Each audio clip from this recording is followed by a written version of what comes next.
Boa tarde, Yuri. Boa tarde. Prazer falar com você novamente. Cara, você tá vivendo uma situação parecida com o começo da Série A, né? Na Série A teve todo aquele imbróglio, sem contar com o Kaiser, sem contar com o Brandão. A vaga caiu com você ali de centroavante e hoje novamente, né, com a saída do Kaiser. Como é que você está se sentindo? Você acha que tem alguma similaridade, tem alguma diferença que você pode traçar do começo do campeonato para a situação de hoje? Boa tarde, Felipe. Cara, é uma situação que é corriqueira no futebol, né? No primeiro momento foi por lesão do Kaiser, por uma impossibilidade do Brandão. Agora, graças a Deus, por uma nova oportunidade para o Kaiser. Mas o sentimento que eu tenho agora, atualmente, é de tranquilidade, porque a gente já sabe mais ou menos como a equipe está jogando. Naquele primeiro momento, a gente tinha apenas a noção de estar estreando no campeonato, sem saber muito como a equipe iria se comportar diante dos adversários. Hoje a gente já tem uma certeza de como a gente vai se comportar, de como nossa equipe joga. Então, assim, eu estou com um sentimento bem tranquilo de que a gente consegue entrar novamente no time e fazer um bom trabalho. Próxima pergunta, Juliano Moreira. Yuri, como é que você projeta esse jogo contra o Fluminense? De que forma o Atlético tem que se portar, né, uma vez que ele entra perdendo e precisa reverter uma situação para continuar na Copa do Brasil nesta quinta-feira contra o Fluminense, uma vez que o primeiro jogo o Dragão perdeu no Rio, no Maracanã, pelo placar de 1-0. A partir disso, como é que você projeta o Atlético para defender essa classificação e continuar na competição, Yuri? Cara, o jeito que eu enxergo o Atlético nessa partida é da mesma forma que eu venho enxergando o Atlético nas últimas partidas, né? A gente não tem tido medo de jogar contra nenhum tipo de adversário, nem mesmo contra o Fluminense lá no Maracanã, né? Numa infelicidade nossa, a gente acabou concedendo um gol, mas o jeito que eu encaro esse jogo é com muita confiança, tranquilidade e confiança, porque a gente vem apresentando um bom futebol, um futebol que as equipes precisam estar atentas contra nós, porque elas sabem, com certeza hoje elas sabem que se derem um vacilo, se forem entrar de corpo mole, elas vão sofrer contra a nossa equipe, porque a nossa equipe esse ano está vindo para conseguir coisas grandes no campeonato. Natália? Yuri, para esse jogo contra o Fluminense, né, o Atlético terá mudança aí no time titular, né, você recebendo mais uma oportunidade, e o Fluminense também pode ter uma mudança ali no ataque. O Fred, depois de recuperado da Covid, pode jogar também contra o Atlético. A tendência é que ele entre em campo. Quem ganha mais nessas substituições aí no ataque, hein, Yuri? Cara, quem ganha mais nessas substituições são as equipes, né? Não vou dizer necessariamente que ou o Atlético ou o Fluminense, porque cada jogador com a sua característica vai agregar da melhor forma à equipe, né?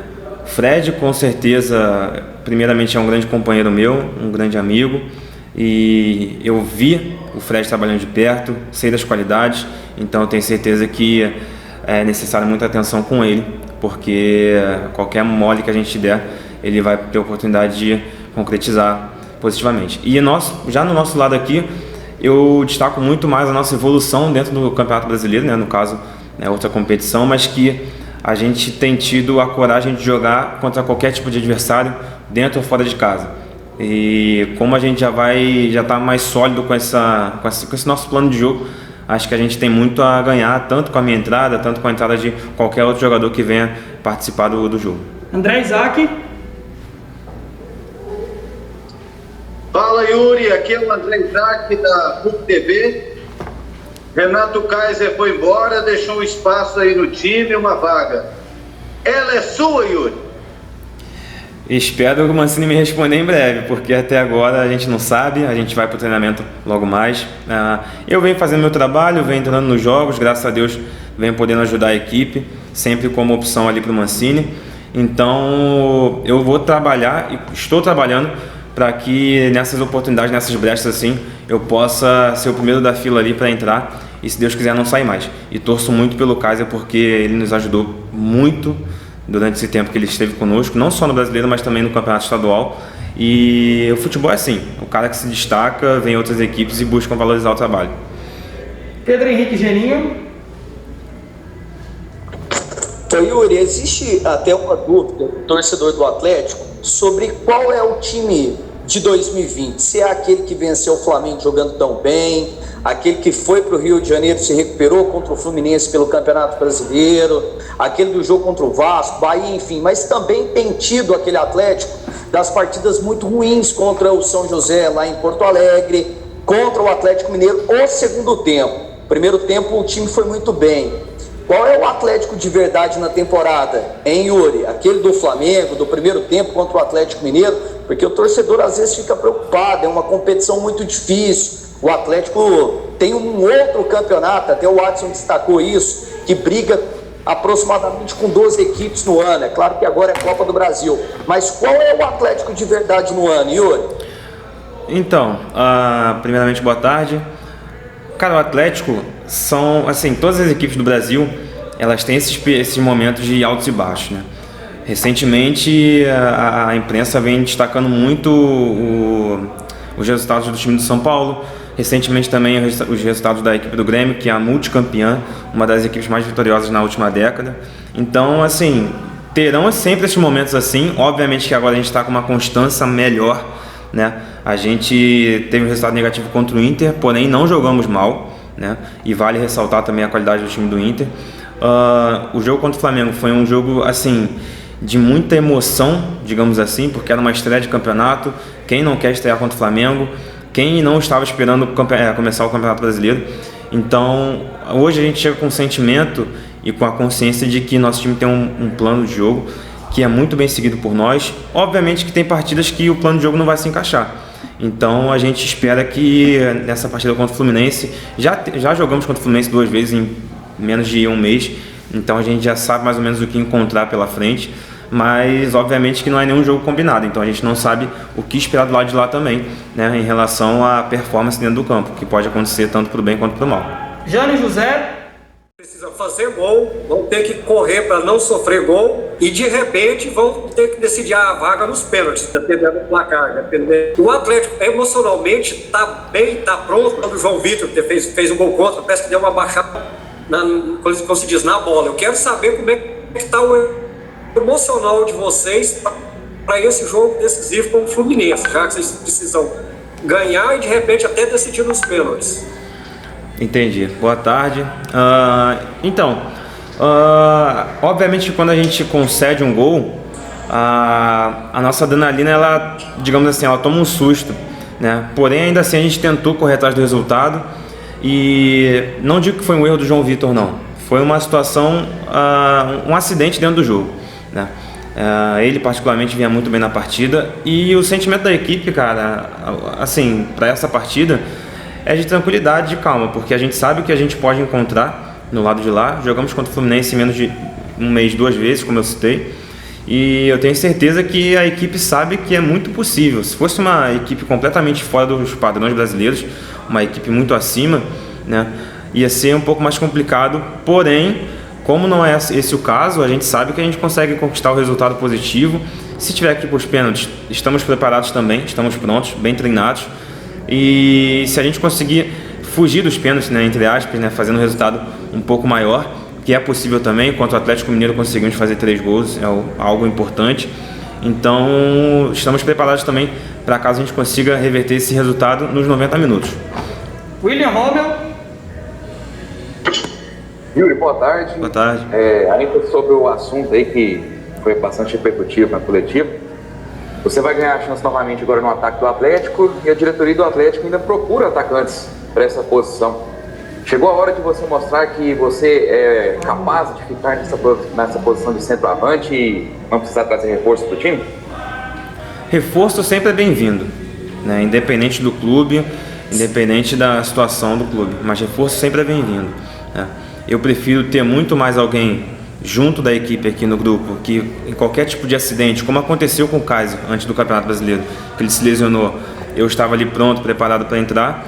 Caso aconteça alguma coisa nesse campeonato que é muito longo, a gente precisa de ter jogadores qualificados para entrar nas posições e suprirem e segurarem a onda. Então, eu chegando a ter essa oportunidade, se ela for selada, eu vou procurar dar o meu melhor ainda assim, né? Buscando obviamente, me manter na posição titular, né, da equipe, é o que a gente procura estar sempre ajudando, mas a gente quer estar ajudando dentro dos 90 minutos, começando as partidas, né. Nesses jogos que eu fui opção para o Mancini, também a gente conversou, trocou ideia, e um ambiente super tranquilo, não teve nenhum tipo de problema, e a gente espera que eu consiga desempenhar o papel que ele precisa, e qualquer reforço, como eu disse no início da pergunta, é sempre bem-vindo. Jânio, pedi para você fechar seu microfone, por favor. Igor Antônio. Boa tarde, Yuri, aqui é o Igor, da Rádio Aliança 1090. Yuri, você trata esse jogo contra o Fluminense como um recomeço para você no Atlético ou como uma continuidade no trabalho? Porque você começou tanto o Campeonato Brasileiro como titular da equipe e até fez gol contra o Flamengo, mas depois você perdeu a posição com a volta do Kaiser e voltou a jogar pelos lados, que é a sua origem de ataque. Você trata como um recomeço, como o principal camisa número 9 do Atlético, ou a continuidade? Você voltando, pode fazer a função de 9 ou até mesmo jogando pelos lados, um Brandão centralizado? Então, eu trato como a continuidade do trabalho, né? Algumas partidas que eu entrei pelos lados, né, foram por opção do Mancini em poder mexer no jogo sem ter que mexer em determinada peça. Um exemplo, contra o Fluminense eu entrei pelo lado pela opção dele querer manter o Kaiser no jogo também. Então, é uma oportunidade que ele sempre esteve aberto a optar por isso, né? E na posição de centroavante, se concretizando, eu entrando no jogo de amanhã, vou dar continuidade ao trabalho, aos treinamentos, né? Porque muita coisa que acontece no jogo não é reflexo do treinamento, e muita coisa que acontece aqui a gente não consegue às vezes passar pro jogo. Mas é uma continuidade no trabalho, tenho plena confiança no que eu venho fazendo, plena confiança no feedback que o Mancini me dá também de volta, né? E caso dentro do jogo ele opte por mexer numa determinada peça e me colocar para o lado, ou mexer numa determinada peça e me manter no meio, vai ser de grande valia, né? Isso é tudo conversado, é tudo trabalhado aqui nos treinamentos. Então, em relação a essa parte de posição, a gente está bem cercado de bom feedback. Yuri, eu vou finalizar a coletiva com a pergunta do Alex Rodrigues, da Rádio CBN, que não pôde participar hoje, e pediu para eu te passar a pergunta. Yuri, ele faz uma afirmação primeiro. Yuri, a função de centroavante tem sido um desafio para a sua carreira. Em cima disso, gostaria de saber se você aprendeu um pouco, se você trocava um pouco de ideia com o Kaiser nesses últimos jogos em que ele esteve na equipe, e se nós veremos um Yuri diferente contra o Fluminense, nessa posição de centroavante. Então, como eu citei algumas vezes em algumas entrevistas, algumas perguntas, essa posição de centroavante não é novidade na minha carreira. Eu fiz a base de centroavante, subi profissional de ponta direita. Na China, 2014, parte de 2015, eu joguei de centroavante, grande parte. Então, assim, não é nenhuma novidade para mim. Obviamente que o Campeonato Brasileiro tem um nível muito bom e os jogadores começam a saber os movimentos que você faz, eles começam a neutralizar os movimentos que você faz. Então, dentro do jogo, né, e aproveitar o mínimo tempo de treinamento que nós temos aqui, a gente tem que criar alternativas, né? E é sempre bom a gente estar vendo vídeo, tendo contato com um ou outro jogador da posição, né, vendo o que os jogadores fazem de acordo com algumas defesas, para a gente estar sempre podendo aumentar o cartel de opções dentro de uma partida. Então, eu tenho plena confiança no que eu posso fazer atuando no papel de centroavante, e espero que a gente possa sair com um grande resultado amanhã para concretizar isso também. Beleza, pessoal? Obrigado. Voltamos amanhã após